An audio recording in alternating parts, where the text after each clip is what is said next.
प्रस्तुत है हरियाणा राज्य की साप्ताहिक समाचार समीक्षा। लेखक हैं वरिष्ठ पत्रकार दिनेश गोयल। वाचक आशुतोष। भारत ऊर्जा क्षेत्र में एक महत्वपूर्ण परिवर्तन के दौर से गुजर रहा है, जहां नवीकरणीय ऊर्जा, विशेषकर सौर ऊर्जा और पवन ऊर्जा तेजी से बढ़ रही है। आज हमारा देश विश्व स्तर पर नवीकरणीय ऊर्जा क्षमता में और पवन ऊर्जा में चौथे और सौर ऊर्जा क्षेत्र में तीसरे स्थान पर पहुंच गया है। नवंबर 2025 के अंत तक हमारे देश की कुल स्थापित बिजली उत्पादन क्षमता 500 गीगावाट को पार कर गई है, जिसमें लगभग 51% से अधिक नवीकरणीय ऊर्जा स्रोतों सौर, पवन, जल विद्युत से आता है, जो देश की बढ़ती बिजली की मांग को पूरा करने और स्वच्छ ऊर्जा पर बढ़ते फोकस को दर्शाता है। यह क्षमता मुख्य रूप से सौर, कोयला और पवन ऊर्जा से आती है और गैर जीवाश्म स्रोतों का योगदान लगातार बढ़ रहा है, जिससे भारत दुनिया के तीसरे सबसे बड़े बिजली उत्पादक देश के रूप में उभरा है। हमारे देश में इस समय 500 गीगावाट बिजली का उत्पादन की क्षमता है। वर्ष 2025 में भारत में सबसे अधिक बिजली की मांग 12 जून 2025 को रिकॉर्ड की गई, जब राष्ट्रीय पीक डिमांड लगभग 242 गीगावाट तक पहुंच गई थी, जबकि अब तक की सबसे अधिक बिजली की मांग 30 मई 2024 को रही, जब ये रिकॉर्ड 250 गीगावाट तक पहुंच गई थी। अनुमान है कि आगामी वर्षों में बिजली की मांग 6 से 6.5% वार्षिक दर से बढ़ेगी, जिसके मद्देनजर सरकार पावर क्षमता और नवीकरणीय ऊर्जा स्रोतों को तीव्रता से बढ़ा रही है। भारत का बिजली क्षेत्र अभी भी मुख्य रूप से कोयला आधारित उत्पादन पर निर्भर है, लेकिन नवीकरणीय ऊर्जा की तेज वृद्धि के कारण कोयले की हिस्सेदारी में लगातार कमी आ रही है।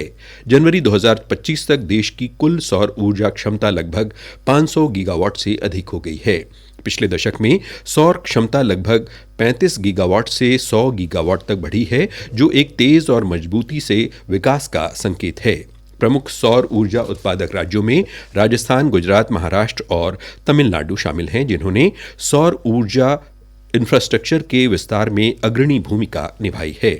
भारत का वर्ष 2030 तक पवन ऊर्जा क्षमता को 100 गीगाबाइट करने का इरादा है। देश में लगभग 24 चालू रिएक्टर हैं जो बिजली पैदा कर रहे हैं और जिनमें लगभग 8.7 से 8.8 गीगावाट परमाणु ऊर्जा का उत्पादन हो रहा है। महाराष्ट्र में जैतापुर न्यूक्लियर पावर प्रोजेक्ट लग रहा है, जो कि 10.3 गीगावाट क्षमता का बड़ा प्रोजेक्ट है, जिसमें फ्रांस की एक कंपनी 6 परमाणु रिएक्टर लगाएगी। इसे दुनिया का सबसे बड़ा परमाणु संयंत्र कहा जा रहा है और ये भारत की ऊर्जा जरूरतों को कम कार्बन बिजली देने में मदद करेगा। भारत भी फ्रांस में स्थित वैश्विक फ्यूजन ऊर्जा अनुसंधान प्रोजेक्ट में शामिल है। INOX इंडिया जैसी भारतीय कंपनियां इस परियोजना के लिए क्रायोजेनिक सिस्टम बना रही हैं, जो भविष्य की साफ ऊर्जा तकनीकों के लिए महत्वपूर्ण है।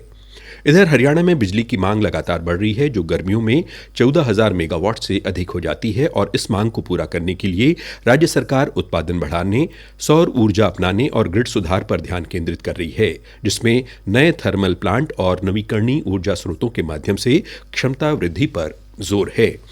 हरियाणा में बिजली उत्पादन की कुल स्थापित क्षमता लगभग 15 से 16 गीगावाट है, जिसमें HPGCL के थर्मल प्लांट्स मुख्य भूमिका निभाते हैं, जैसे कि पानीपत, खेदड़ एवं यमुनानगर आदि। इसके अतिरिक्त कुछ हद तक सौर और हाइड्रो प्रोजेक्ट भी शामिल हैं।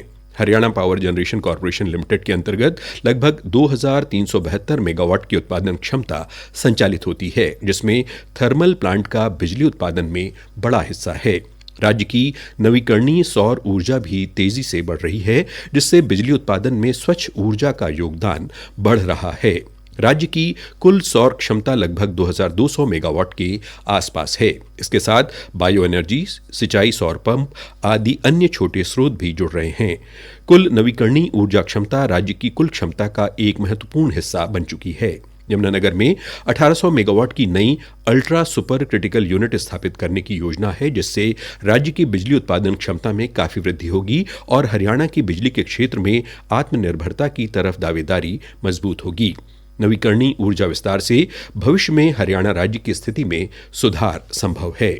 रूफटॉप, सोलर, बायो एनर्जी और सरकारी योजनाओं के माध्यम से हरियाणा स्वच्छ ऊर्जा की दिशा में लगातार आगे बढ़ रहा है। इसी के साथ समाचार समीक्षा समाप्त हुई।